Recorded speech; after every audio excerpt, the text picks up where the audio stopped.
Oh, you know what? Let's skip this. I was going to ask you about earning the right to hold oneself as one's highest value again, Yeah. continuing the theme. But do you know there is a video posted online by one of the guys from ARI talking about that exact same thing, and I think they're referencing one of the fiction books where the Atlas Shrugged, a Fountainhead. So we can skip that. Yeah. I'm pretty sure there's like a 5-minute video on that, so that's perfect. Yeah. Anything by Nathaniel Branden is good regarding that. I mean, even outside of specifically what he said about objectivism, because he's a professional psychologist and self-esteem is his main topic. So even just studying him, even from the perspective of psychology, is helpful for that. And I've seen short videos with him in it. He's pretty to the point about it, I think. Yeah, I've read some of his works actually before all this as well. Oh So yeah. it is good. I don't think all of it the thing is when I read a book, a psychology book where it's not exactly like Nathaniel Brand, but in that same style where there's a lot of anecdotes and stories and then conclusions, Mm-hmm. is I still don't know if what he's saying is true. I mean, that's just his Right. experience.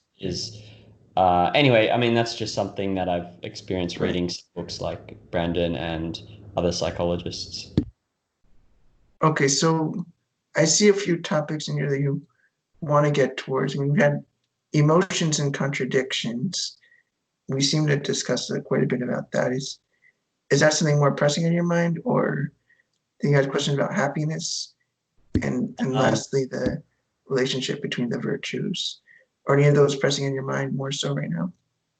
no, not really. They're all just trying to make more Okay. specific the what was abstract in the text. So even for example on blind faith, like what is when I'm just trying to I couldn't actually think of any time I accepted something on faith.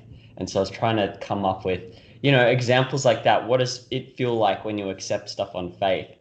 I can point to, oh, you could say someone who believes in God accepts it on faith, but sometimes I don't know. Do they like? Can they sort of say, well, this universe couldn't have come from nothing, even though you could try pick that apart logically, and that was just their level of reasoning, and so they came to conclude there's a God. Um, and so what I'm Yeah, I think that's right. But I don't think universally you could say anyone who believes in God did it on faith.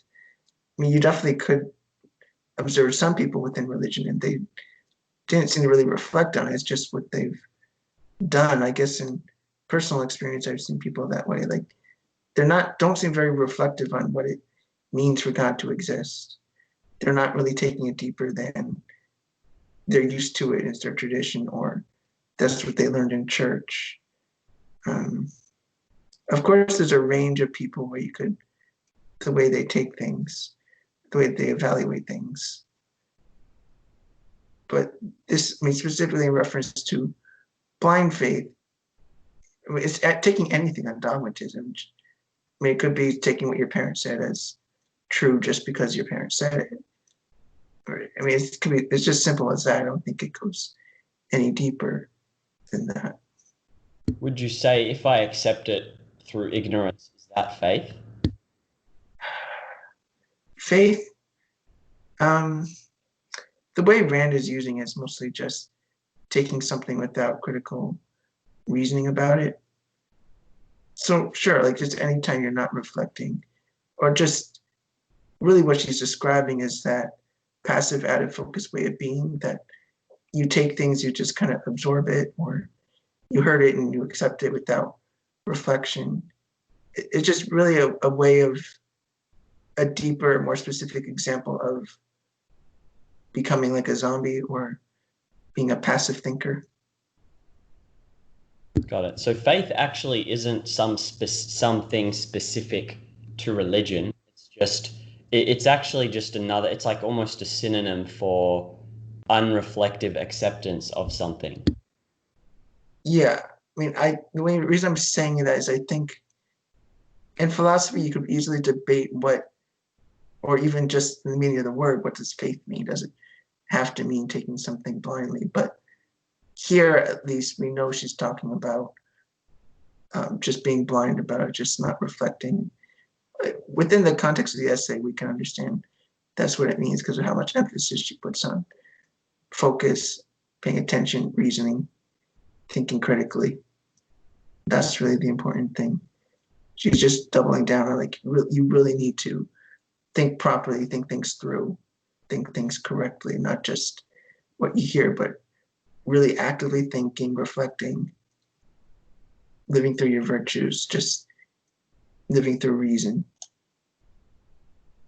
Yeah. So in the context of this essay with faith, then you could say most people, including myself in maybe some areas, live on a lot of faith. If you, anytime you accept something and don't think about it, that's faith. Yes.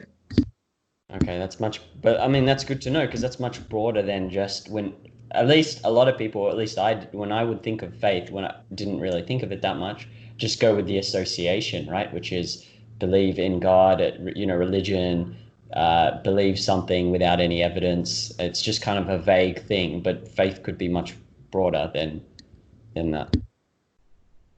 Yeah, a lot of it has to do with what's the notion of evidence. Is it evidence just to hear something and accept that, or is it evidence like we all every day we all take somebody's expertise on something, and that's not necessarily faith by the way Rand would mean it here, because you have to trust a doctor, and you could say in a loose sense you have faith in a doctor because you don't know what they know, you can't know what they know, but you believe that they have acquired the skills and all that necessary to be a good doctor. If you're having surgery, you have no choice in how they do anything other than choosing the doctor. So you can use faith in that sense, but that's you're still being critical of their ability, the evidence that the doctor knows what they're doing. I mean, in that sense. So I mean, that's a trust is proper, but faith without reflection is not. yes. Although I think, I mean, that would be a whole field in and of itself, like the study of Right. expertise and the epistemology of expertise. And it would also, because you're talking about conclusions built on specialized observations or whatever, and we Right. don't have access to those, all the research and the actual experiments in the lab. But there are, you can pick apart inconsistencies and between what different people are saying. And so anyway, there's a whole, Yeah. as far as approaching expertise, I think there's probably a whole way you can approach it. A way you can think of it is Rand isn't trying to make a specific argument about religion. You know what she thinks about religion, but that's not like it's not the main point, because what she says about religion completely stems from what she thinks about how you're supposed to evaluate the evidence, look at the evidence, think critically, think for yourself. It just follows from that. It's not a first principle to say that God is irrational, but it's more the first principle is using reason, edging means to survival, then everything flows from that. And using reason means not taking things on faith or taking things for granted or taking things on assumption just because you're used to it. You're right, for example, when you say, I think you're right, a believer in God, the evidence of his senses. I mean, maybe and sometimes they could have a mistake in their interpretation of certain sensory evidence, something but for them, and that's would be reasonable if they're trying to reason through it. I mean, of course, that's different than just saying God did it because that's what your priest said happened, and you just merely accepting it. You could really try to reason it through. Um, like you're saying, hallucinogenic experience. That's where it gets really weird and tricky. But I think the difference between that and taking things on faith is that there's at least something there you're trying to look at. You could say that a certain interpretation is irrational or that's not good reasoning. You can go from there, but it's not as baseless as say you merely took it from what somebody said. Because I shouldn't make a too fine a point on that because the general idea is just that you have to take evidence from your senses and evaluate them yourself. And mistakes will happen, but that's why we have these methods of reasoning that we can figure out what mistakes might be and fixing our thinking once we realize it. Makes sense. I can see how I'm getting. I I mean, there's a specific point of this essay, and I'm going in different like I'm getting away from that, and I see how we need to get onto the epistemology as soon as possible, because that's where all my questions seem to go, basically. Yeah, I mean, that is tricky, of course, but there's always some nuance in here. I think the important thing about the ethics is to understand the general idea, and it would be natural to come up with different examples, ideas, and counterexamples to discuss it. But I think the important thing is that philosophy frames the way to think about questions. Rand often has an answer to say selfishness and rationality, but it takes some more the methods of reasoning to come to answers. It's less about the absolute answer than it is about the methods of figuring it out. Like if you're trying to figure out, is this person irrational for believing God in this way? You have to think about, well, what kind of evidence do they have that they claim they have? Or are they thinking about it critically? Are they taking into account their life and well-being for their flourishing? Are they considering those things? And then you could have, of course, these more nuanced questions. Well, what if the person is sensory data from hallucination? Well, then we have to maybe harder questions about the nature of sensory evidence, and we can bring us to another view about like what Rand says about that senses can't be wrong, but our interpretation can be wrong. And I mean, taking principles like that can guide you to an answer. So even if you think of like, oh, here's a weird situation, it doesn't necessarily mean that's like, oh, this is a issue for objectivism as much as are the principles involved? Are they capable of dealing with it? Which it shouldn't be too hard to deal with this. I mean, clearly it's complicated, but I think you have enough an idea what the questions, what relevant questions there are to bring you to the right answer, which might be in contrast to other ways of doing philosophy, which some might be more analytical about the way you use words, some might be more strictly analytical about the logical structure of your claims. I mean, there's different ways of going about doing it. This is more the objectivist way, taking examples and reasoning from principles. Yeah, and I'm up to that. I'm up to a section in Leonard Peikoff's book where he speaks about that, and I do like that approach a lot. So you pointed out like one would be internal link into the inner logic of whatever someone's talking about, and then another one would be about the definitions of words. Whereas this is, it's both the definitions of the words, but then also reducing it back to actual things we see and examples and people. And so the combination to me is good. Yeah, it's relatively empirical for objectivism. It's not that they have a monopoly on doing things by example, but that's the approach. Like a lot of virtue ethics can be that way. Some more contemporary philosophy gets to be that way. With cognitive psychology or philosophy of mind has a lot more to do with method, but like more modern philosophy I've found can be beneficial with that frame of thinking. I mean, if you think about 50 years ago, like you had the logical positivists, which would definitely not be compatible with the objectivist way of doing philosophy. Or even compatible with a lot of modern ways of doing philosophy that have nothing to do with objectivism. It's really strictly about the logical structure of arguments and strictly how you can make claims that are true that are not subjective in any sense. But they go so far into that there's a lot of detail about that, but it's so much into the logical structure of things rather than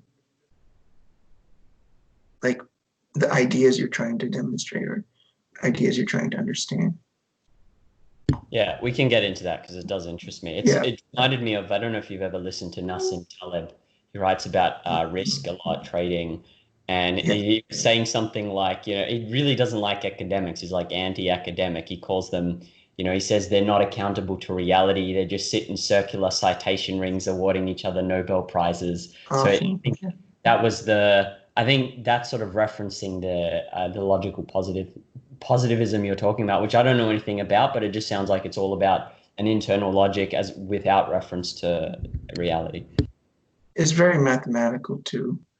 There's a lot of uh, philosophy and math involved in that.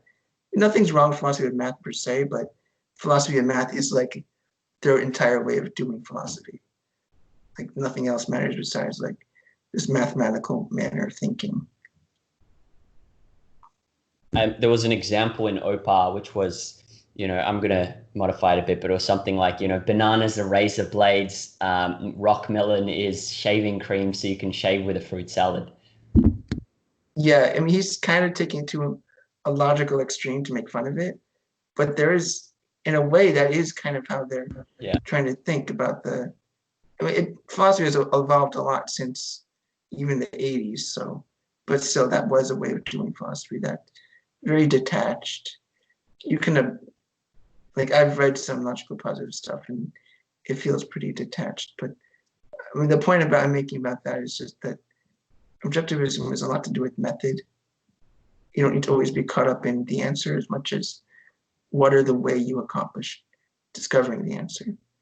Which I mean, that's why we have the virtues here. Like they're a way to figure out in a conceptually effective way what's right or wrong, rather than just saying what's like, is it wrong to lie to a Nazi at the door to hide Jews in your house? Like it's more about the method of, well, how would you go about figuring it out? I mean, we're not going to go through the answer right now, but it's more like trying to find. It's all about the way you figure out the answer rather than finding. Oh, the answer is no. The answer is yes. Like it's more about being able to think independently to get to your answer. Something I'm just made some notes on things I want to discuss with you near the end of the session as well. Maybe we'll get through one more or two more questions or whatever. But I do want to get on to, you know, what you're talking about, the way you approach certain things. And there's a section in the chapter I'm reading on objectivity. I think it's objectivity. And so I mentioned a little bit of it last session, which is reduction. And I want to make a list of all these concepts and words that I frequently use that are the base of a lot of my reasoning, and then reduce all of them, go through a process by myself and go through a process of reducing everything and making sure my definitions are good, and then seeing if that makes a difference with the way I reason, like actually testing if you know, how good my definitions are, and are these concepts referenced, or have I just taken them over from other people? Because I would think there's actually a lot that I've just taken over, and so I want to make a program for that, which I do in my spare Um, time. yeah, the challenge with that is you don't want to get too into the nitty gritty of that because a lot of your concepts are probably fine. Because I mean that's how you get through the day, and I think you have a good head on your shoulders. So I think for the most part you have a good sense of what these definitions are, what is grounded on something. But it can be useful as a way to just reaffirm the way you think. You don't necessarily have to prove without a doubt that you're stable, your concepts are grounded. They probably are. It doesn't take that much effort. Probably it's not about making it this meticulous proof to a judge that they're valid, but understanding what you've seen in reality. Sometimes it could be a simple matter of identifying a concept and saying, oh, where do I observe that? It might not even be anything more than that. And Peikoff, I remember mentioning, I forget which lecture it was, but he was talking about, like Rand had this idea of like a causality walk where you're just taking a walk outside, but then identifying something where you see one thing causing another. Just nothing really complicated necessarily, just maybe just being observant around you and just seeing how things act or the nature of things. Nothing complicated. I mean, you could see, I don't know, like trees blowing in the wind, like even just identifying things in that way. Or just maybe see, or just any example, like somebody playing baseball outside, you observe swinging the bat causing the ball to move. You can think of the nature of the person swinging, the nature of the ball, and things like that. That's the way to ground your thinking. Just observe things around you and see it in action. Or if you see a new concept in action, point it out to yourself. You see an act of, I don't know, clear reasoning. You could point that out to yourself and say, and look at what did they do when they were reasoning through it? What was their routine? What was their method? Try to figure out, like, what is there something about the way they were doing it that can demonstrate in an observable way with their abstract principle? It's just a matter of taking something abstract and seeing what it refers to concretely and boiling it down that way. That way you can bring yourself more to reasoning through what you actually see, what's there in the world, rather than, say, theory you invented by closing your eyes and just shoved everything in there to make it work. It's just saying, okay, so I have a theory. Now, open my eyes. Do I see it in action? Do I see it happening? I think that's maybe a more effective way to go. Think about reduction. I mean, we can write things down with maybe more complex concepts like gravity. That would be, say, if you're studying physics, that's a useful way to maybe expand your understanding of what gravity is. But you might not need to go so complicated for simpler things like, I don't know, like hitting a baseball, like, or a concept like the dog. You just observe them. Yeah, I agree. But there are certain words that are frequently at the base of other lines of reasoning. And I don't know, like maybe the payoff will not be big and a lot of my concepts are fine. But I do think that I'm just trying to look for a list of some of them that I put down. When you're making very fine abstract distinctions and then it's affecting the way you make decisions, that has potential to make it massive. Like it's almost impossible to predict what kind of change in a positive way you'd be able to make because of it. So, like validation, cognition, object, institution, dignity, honor, honesty, all these things where you're just, right. And then, when you do read it, you can often read something abstract like a psychological text or a self-help book with ideas, but you are able to see it completely differently if you do have a very solid, clear connections between everything. I think I don't know what the payoff is, but it does interest me. So, and I think the potentially it's got like one of those non-linear payoffs. Yeah, I agree with that.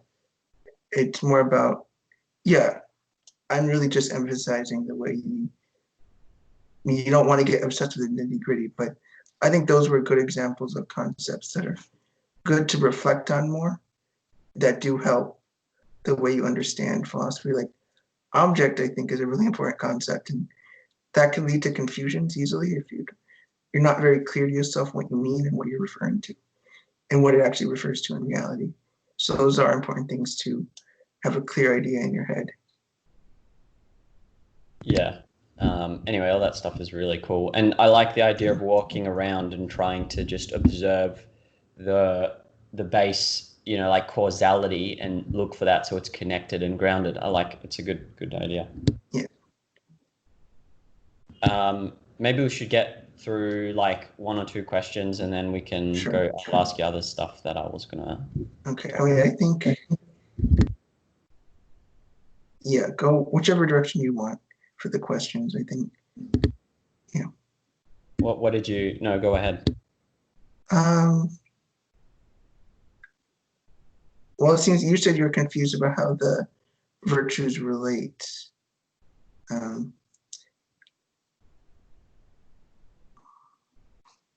Let me see. The last one of objectivist ethics.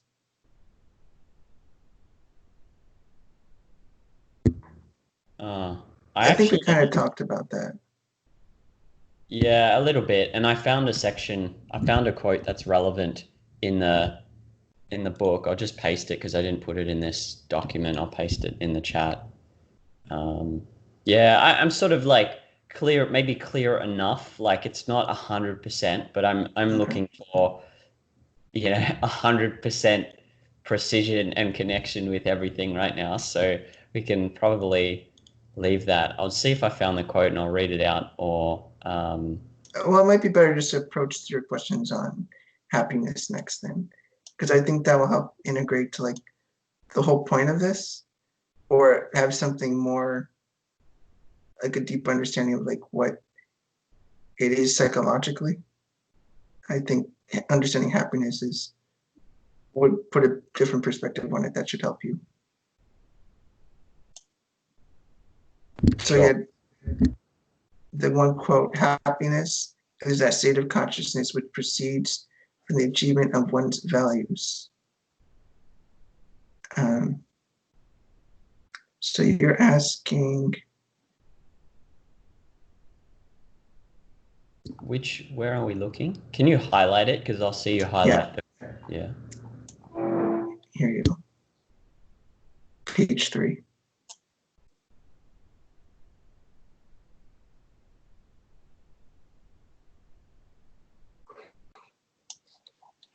You see it? I don't see the highlight, but that's okay. I can see the question. So oh yeah, this is more a question of psychology. Like we can go into this. Yeah. It's yeah. Yeah, I mean Um, I'm interested in all these questions, so we can go into it. for this one, I would say that um,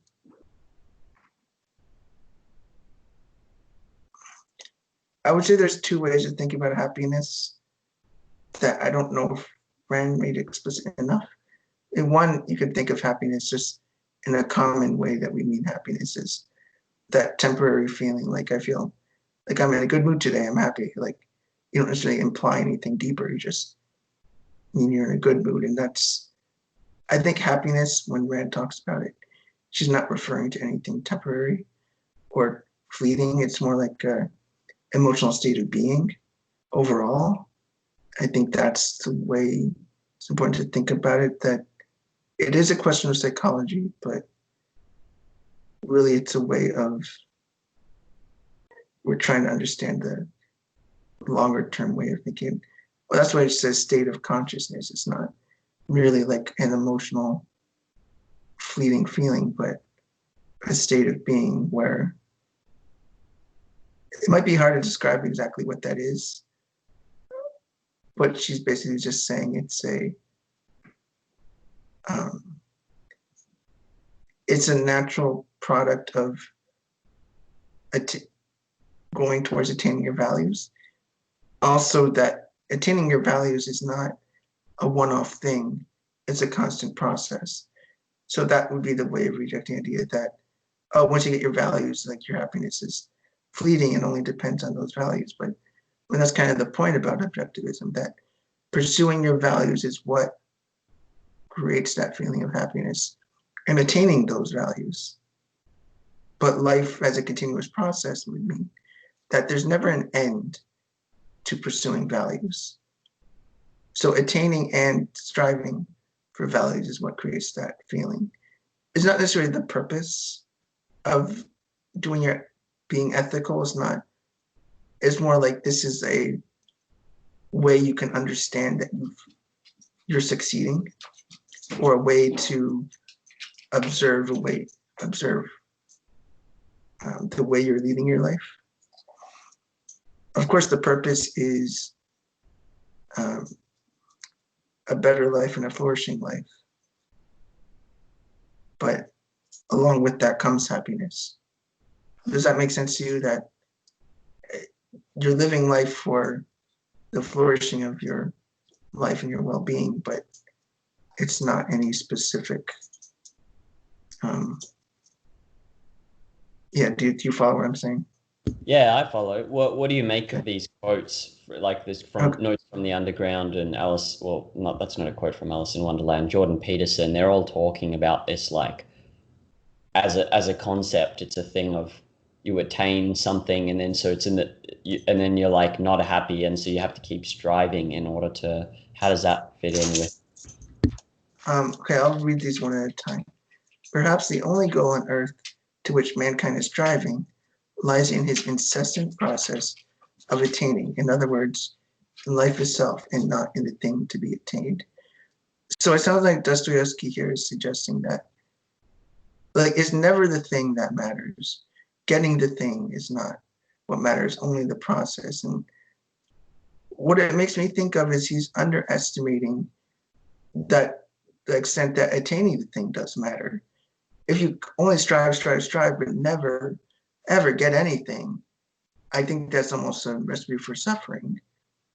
But in a way, that would be compatible with Dostoevsky, that a lot of his characters aren't really in a good place, but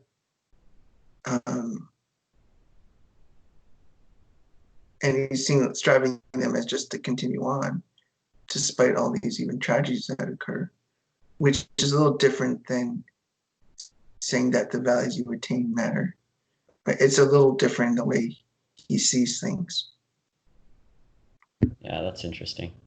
And it's interesting that you're saying it's compatible with his characters too. Okay, I'm seeing how this is working. And then also, it reminds me of I think in Objectivity, there's a section on intrinsicism versus subjectivism and how it can lead to the mind-body dichotomy. And yes, so maybe that's I relevant. would say that's reflecting that here he's almost rejecting the notion of, well, he's completely about subjective values, or even ignoring things in the world. It's just what you do. That's all that matters. And that's kind of Nietzschean in that way. You just do what you are. You just do. It's not really about, that's just an alternative way to think about it, which is clearly more negative on the point of Dostoevsky, more on just the way you're living life rather than say grander values of what you're attaining, I think can reflect him. But he's not the worst because Dostoevsky is very observant about psychology. So that's why he can good idea, but you don't want to ignore the concrete world either. I mean, he's not so bad that he's saying things have value in themselves and you must strive for them. He's just saying they aren't. It's just about what you do. Yeah, that makes sense. Which is kind of compatible with objectivism a little bit.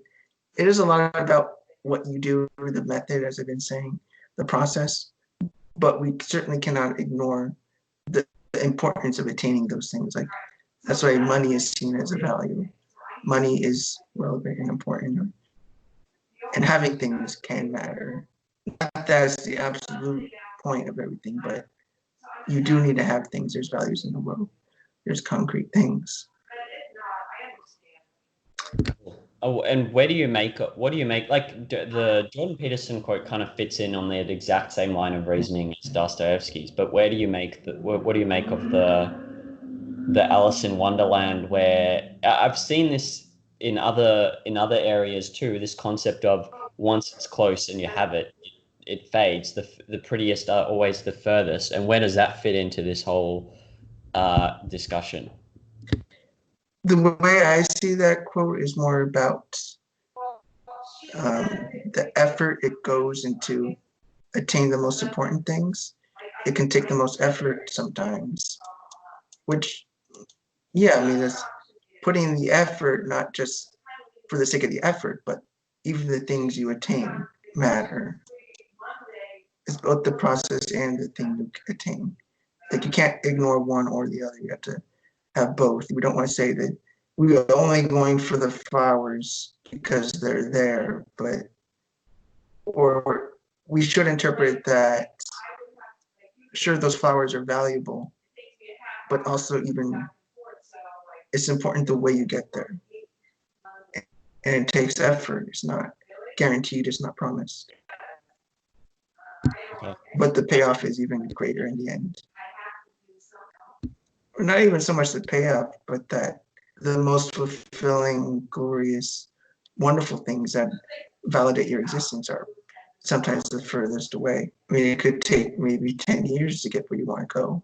And a certain career, but once you get there, it'll be better than anything you could have ever gotten on the way. Okay, I'm interpreting it differently, and when I'm interpreting it my way, I see it no longer fits into this question because my interpretation is simply it's that idea of something that you don't have is appealing, and then once you have it, it's no longer appealing. It's fundamentally different from both the Dostoevsky and Jordan Peterson quote, and Yes. thus doesn't really. I don't know how much it fits into this happiness discussion, but yeah. Yeah. Well, I get the idea of that, like, oh, it seems so appealing. And when you get it, it seems like, oh, that was disappointing. But I think objectivism in terms of psychology generally avoids that issue, that you wouldn't really even run into that issue about, oh, things are disappointing. Because if you've reflected on it thoroughly, if you've acknowledged your self-esteem and your self-interest, if you've done all these things, it won't be disappointing. It'd be either it'd be exactly what you expected, or it's not like you'd be. Of course, you might be thrown off guard sometimes, but generally, it's not going to be like values are always a disappointment. It's like you have to figure things out and you do your best, and generally it won't be disappointing, but maybe sometimes. But even then, what you've learned can be very valuable. That's how I think of that. Maybe what you're saying is that you're not going to just retire into like that's your philosophy of like the prettiest are always furthest. You'll kind of like be able to critically analyze different experiences through a lens that's objective, or we could just say even-handed. Even-handed, maybe in this context. And the Jordan Peterson quote, "Perhaps happiness is always to be found in the journey uphill and not in the fleeting sense of satisfaction of waiting at the next peak." To me, that's same as Dostoevsky. Yes, I would say that the way Peterson reasons about these things, it's along the lines of Dostoevsky or Jung or Nietzsche, which is more about like this process, this journey we go through is really what shapes the meaning and purpose of life, but they put less attention on the things you get. They put less attention on these satisfactions, which I think can be a little narrow, because it can easily like undervalue the things that matter. But it's close to what objectivism would say, that a lot of it has to do with what's right or wrong, has a lot to do with the way you do it and the way you get there. But the reason all those things are important is that the end does matter. Concretely, your life is concrete as anything else. It's not just this fleeting thing of experience that pulls us through life, but a very specific, concrete, actual thing. Yep. Cool. Can we go back to just one of these on emotions and contradictions? Sure. And I'm just trying to identify like when something contradicts the facts of reality, like what is that? Ultimately, it reduces down to something as simple like I don't see this in reality, or no, this isn't red and blue at the same time. But then when it comes to like a husband cheating on his wife, like I'm just thinking, okay, what's the contradiction of reality? If I check my phone impulsively, what's the contradiction? Like those kind of examples where it's no longer, it involves, concepts of consciousness. It's like much harder to identify what is being contradicted. Those are harder questions for sure. I would say it has a lot to do with understanding why you do it, that your motivation could be contradictory to what you expect, that you want one thing, but your actions contradicts what is actually possible, or can actually be done, or you're even denying certain relevant facts. And that's the closest way I think of it. like just ignoring facts or deliberately overlooking facts. Because I mean, ignoring facts is a way to, what you're doing would contradict reality. It really depends on the motivation, though. It's not merely being incorrect, but seeking one thing by ignoring or overlooking another thing. Maybe also if it contradicts some other knowledge you have. So like the example you gave of you act one way based on in the moment feeling, but that contradicts, like for example, checking my phone, but that contradicts my knowledge of what's required to become the kind of person I want to be, for example. Yeah. I mean, taking the action itself is not the contradiction, because, I mean, it's a thing you do. It doesn't contradict because you've accomplished it. The contradiction is what you think or what your reason for doing it. Because what will happen is it accomplishes the opposite or something completely different than what you wanted. And the reason this would be like a moral issue here is because we're not just talking about an error, but deliberately overlooking or looking the other way, or because it feels nice to check your phone, it might feel better just to do it. But if you analyze, you'll say, well, this goes against what I'm trying to attain, what I explicitly want to attain. And I see that. Right. And I mean, to use abstract terms, you could say contradicts, because let's say you have a certain image in mind or certain requirements for a way someone should behave if they want to attain something, and that doesn't include impulsively checking your phone. This is just a simple, like silly example, but and then so when you do that act, the in the moment rationalization is what the contradiction is. Or the in the moment rationalization is what contradicts, but action isn't a contradiction. Action is just action. Is that? Yeah, that's how I've always understood it, that she's not trying to claim that the actions literally contradicting reality, because contradictions are impossible in reality. She's very explicit about that, but the contradictions come into the way we think. The only contradictions that can exist are in our mind, because they can exist in reality. The only way you can both go against your life while going towards your life is or wanting to do that. You can't make them go against each other in real life. Either go one direction or the other. I should rephrase that. Well, I should rephrase that. Yeah. Okay. Well, it's more like, in reality, your actions, you either take actions towards your life or against, and that's that. That's how the actions will always end up. But only in your mind can you tell yourself that it's both, that it is good while at the same time harming you. Only in your mind can you do that. You can't have something that harms you and makes you and helps you at the same time. In your mind, it can feel that way, but in reality, that will never happen. And ultimately, it's just destructive to you to live by those contradictions. Contradictions don't lead anywhere positive. They don't lead actually anywhere towards flourishing or thinking better. Right. So contradictions are a symptom of either an error in thinking or an evade, like choosing not to think about something, because it's a conflict between two things, and we know like it's saying one thing is something and it's also something else at the same time and in the same respect, to borrow from that Aristotle's formulation.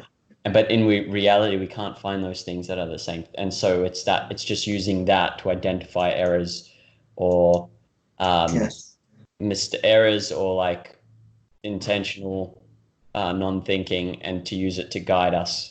So the actions aren't contradictions, but the knowledge implied in the action may be a contradiction. That might be a way to frame it, right?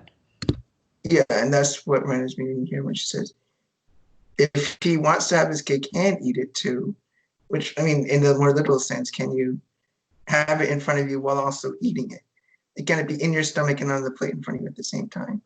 No, you can want it to be that way, and you could take actions as if you think that's possible, but it will never happen. That's what we're saying. He disintegrates his consciousness.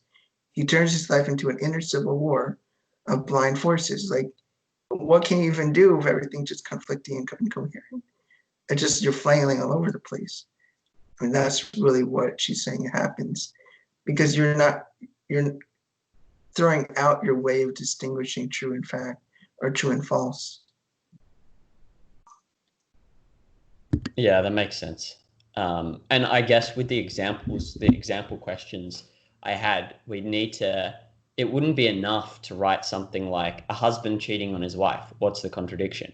It would be so specific to the person and the knowledge implied in the action and the broader context of their situation that I think maybe you could probably come up with some more generic examples of what knowledge is being contradicted. I don't know how to think about it, but it's a specific thing, right, to each person. Yeah. Somewhat. I mean, you could, of course, go off of generally what people mean by cheating or what's generally implied by romantic relationships. But like in any discussion, sometimes you need to question those assumptions. Is it like the different ways you can cheat? And there's many ways to look at that. Generally, it would be wrong because usually cheating would imply a certain kind of dishonesty. And usually if you're have an important relationship with someone, you shouldn't be dishonest. And that's kind of the reason you would go with. But then you need to also understand, what does it mean to say you've cheated? Is it just to say that you've had a non-monogamous relationship, or is that necessarily inherently wrong? Or are you saying that they lied to the person? Because those sort of considerations you have to take into account. But whether or not it's a contradiction, will have to do with, like, are they trying to hide something that they know they don't want to do that would cause harm? I mean, that would be a clear contradiction. Like, you want to have a relationship with somebody, but know it will destroy your other one, so you keep it secret. That seems like contradicting what you should know is the proper principles of telling honesty and leading healthy relationships. So that's how you would find whether it's immoral or not. You would look at, like, what do they want? What are they trying to attain? And of course, we'll also analyze in terms of, well, any person should seek their flourishing and whatnot. So you can judge their contradiction as to what extent they're going against flourishing in life and living. Yep. Yeah, makes sense. Cool. All right, well, maybe we can just talk about the other thing rather than go to more questions, because these are all pretty detailed questions. Yeah. And so far I've got a fairly good overview of the essay. Maybe we'll still go through some later, but so you mentioned earlier, modern philosophy is getting better at being more empirically driven, combined with abstract formulations. What were some of the texts or people you were thinking of? Well, the one by Daniel Dennett, I mean, it's mixed, but I think that's more of an example of philosophy going in the right direction, even though he's not always the greatest in terms of what I agree with. But I recommend one of his books to you, Intuition Pumps. Those were about ways of thinking that I thought would be useful. Most philosophy of mind, I think, is pretty good, because a lot of that stems from the cognitive revolution and thinking about the relevance of the mind and concepts and trying to connect your thinking to reality. And I mean, they're not always going to be, they'll diverge from objectivism, of course, but I think they're asking the right kinds of questions. They're actually trying to take a look at how the mind works rather than just writing some ideas down and hoping it works out. It's a lot more connected with researching the way we're actually understanding the world, rather than maybe like 300 years ago, we're doing psychology was just a way of telling an interesting narrative, essentially. So there's that. And I think objectivism is also really compatible with a lot of cognitive psychology because of that way of thinking.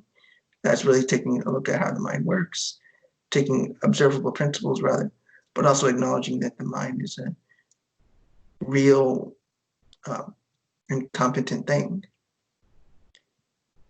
So it sounds like a lot of what you think is like the modern philosophy that is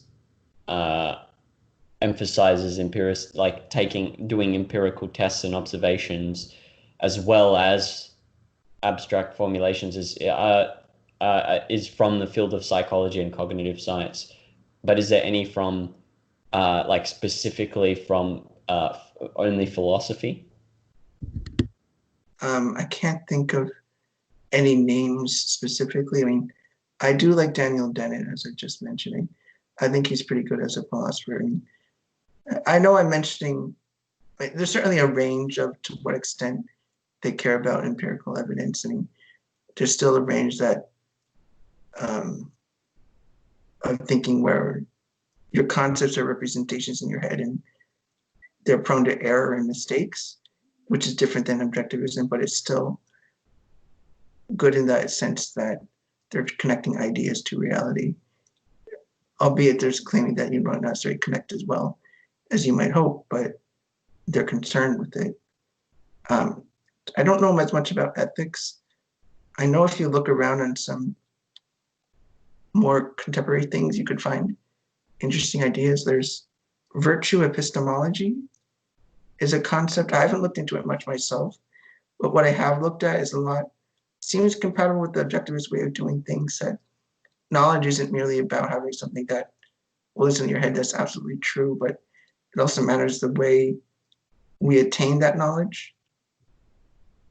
And having knowledge a lot to do with attaining knowledge in the right way and the right method and to the right extent. It's not, so it's very related to virtue ethics, of course, and what I've been telling you about, like method of reasoning, method of coming to answers. So I'm not well versed in all the names, but anything I've read in more contemporary philosophy is more plausible, I think. Quine might be a name, Quine. He's more a modern way of thinking about philosophy. Oh, fun. And what are your thoughts on if I'm going like headlong into epistemology, and obviously continuing with ethics and all of that, but if I'm going deeply into that, then what about Harry Binswanger's book? I haven't read it, can't advocate it or not. I haven't evaluated it myself. I want to get it, but I can't tell you to what extent I agree. I think the way to think about that is that objectivism is usually thought of strictly as the claims that Rand has made and what necessarily follows. But I don't know to what extent he makes claims that go beyond what Rand would. I mean, I think any philosopher should do that. I just don't know to what extent I think he diverges or is building on something. Got it. What are your thoughts? I know I don't generally like him about philosophy of mind. I don't really like his positions. But that's detail for another time. Yeah, okay. The basics he's good for. I would just read Opar, then Introduction to Objectivist Epistemology, those. Or alternatively, after Opar, you can do Objectivism through Induction. That was a lecture series. So, I mean, you don't even need to take super detailed notes on that. Like, I did the original on the lecture, but it's a good way to pick up ways to think about philosophy rather than strictly the principles. So that's an alternative direction you could go.